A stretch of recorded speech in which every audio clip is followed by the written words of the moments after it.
I'm Logan Crawford, and right now on Spotlight, we're diving into the powerful and inspiring story of Tamara Rivera and her book, Tamara's Journey Through Trials and Tears. She takes readers through the emotional highs and lows of her journey as a transgender woman. This gripping narrative reveals the true essence of gender identity and the challenges faced in finding one's place in the world. We're delighted to have this very talented author join us here today on Spotlight. And we ask you, viewers at home, to support writers like her by subscribing to our channel and by purchasing her amazing book. The links are below this interview. Great to see you here today on Spotlight. Thank you so much for joining us, Tamara.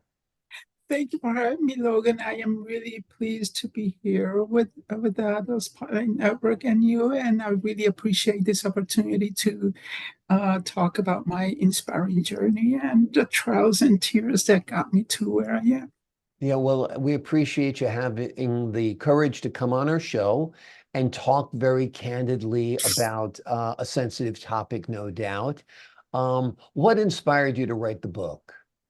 What inspired me to write this book was my my life's journey. It's been a really a long journey to get to where I am today, and I went through a lot as a child, and I want to be able to convey my not only my emotions, the all the everything that I went through, to inspire others, to uplift others, and wake people up to the reality of what gender versus sex is, because a lot of people have so many misconceptions. Yeah. And so, I wanted to really, get this story out there and wake people up to the reality.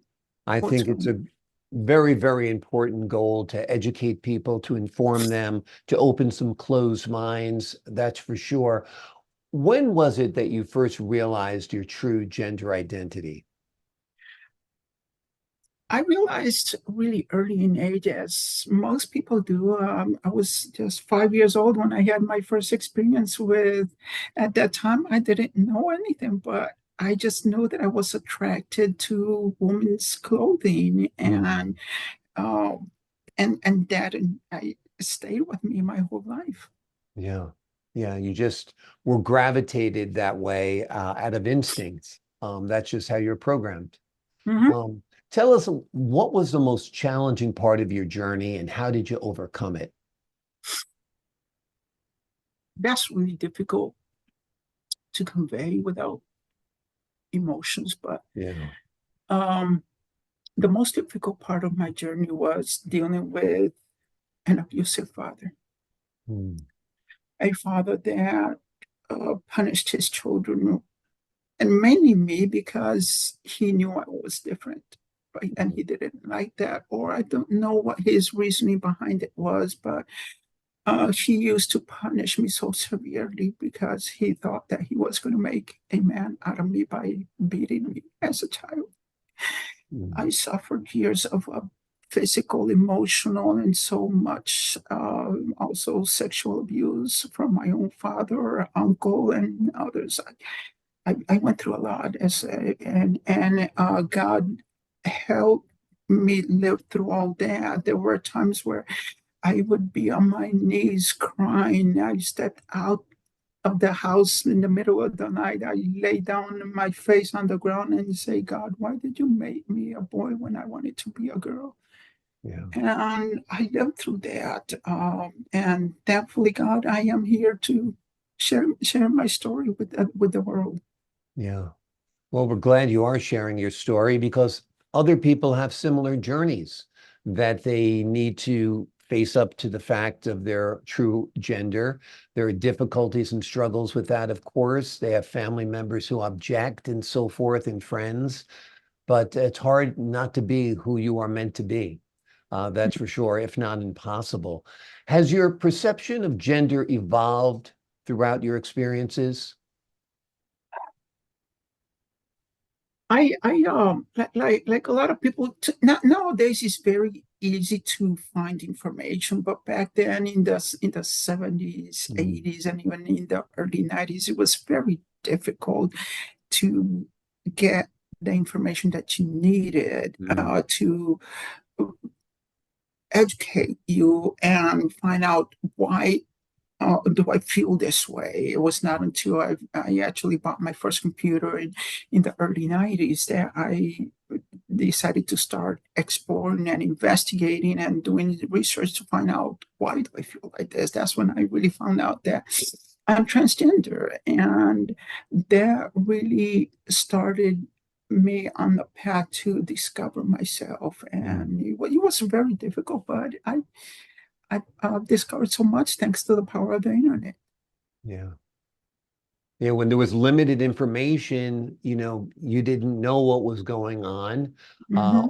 it was limited to only books and magazines and newspapers for a long Yeah. time, obviously. Hmm. The digital age has changed things. The revolution within our country when it comes to gender has changed things. Certainly, there's an Yes. openness about it now, which did not exist when you were younger. So Hmm. that's very, very helpful for people who are going through similar experiences right now. Can you Hmm. describe a moment of kindness or support that significantly impacted your journey? I've when I came out, I went through a lot of emotional problems because my own family disowned me, Mm. and for at least 2 years, I didn't have no contact with my own family. And I suffered a lot through the first 2 years. But it was my friends on Facebook and that and on social media. I'm put it because I'm very active on Facebook, TikTok, and everything is social media.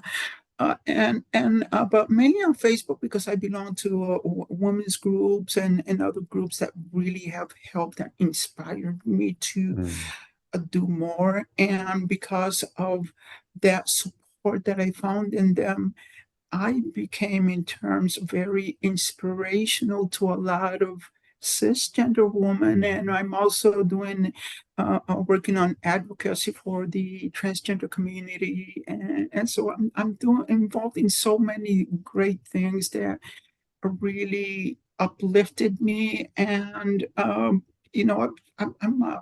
more. Let me put it this way: Tamara gave me a voice I didn't have before, Mm. and here I am. Yeah. Well, we're glad you're here. We're glad you're sharing your story. What do you hope readers take away from your book? What message do you hope to share with them?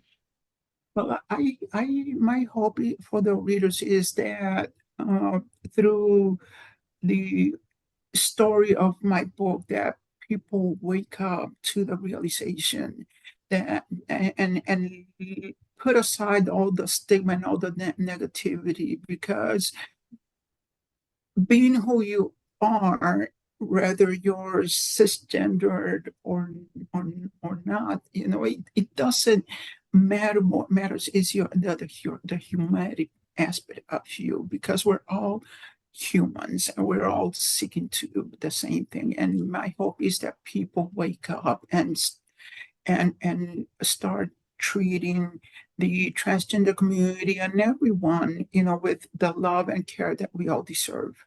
Absolutely. Do you feel things are getting better? Things are getting better.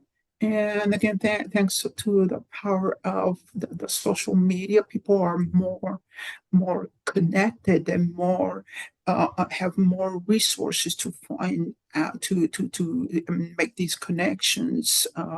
You may be missing the blood relative connections, but your relatives are not only those that are related to you by blood. You can Yeah. find and make a family, and that's what I'm here for. That for everyone who is looking for a family connection, I'm here for you. Wonderful, wonderful. Well, we're glad that you found support online and in the community, and we're glad that you're helping others with the transitioning and the journey afterwards as well. And this book certainly is a huge help to anyone who has a family member who has gender identity issues, somebody who's transitioning themselves. You'll learn a lot from Tamara Rivera's story. The name of the book is Tamara's Journey Through Trials and Tears, and it takes readers through the emotional highs and lows of her journey as a transgender woman. I got a copy of it Tamara, right here. there's the book. Yep. And thank you so much for joining us here today on Spotlight. Thank you so much. I You have a appreciate your great day. time. Thank you. And to the folks at Bye. home, I'm Logan Crawford, thanking you for your time this time. Until next time on Thank you for Spotlight. having me. You have a good day. Thank you. Okay.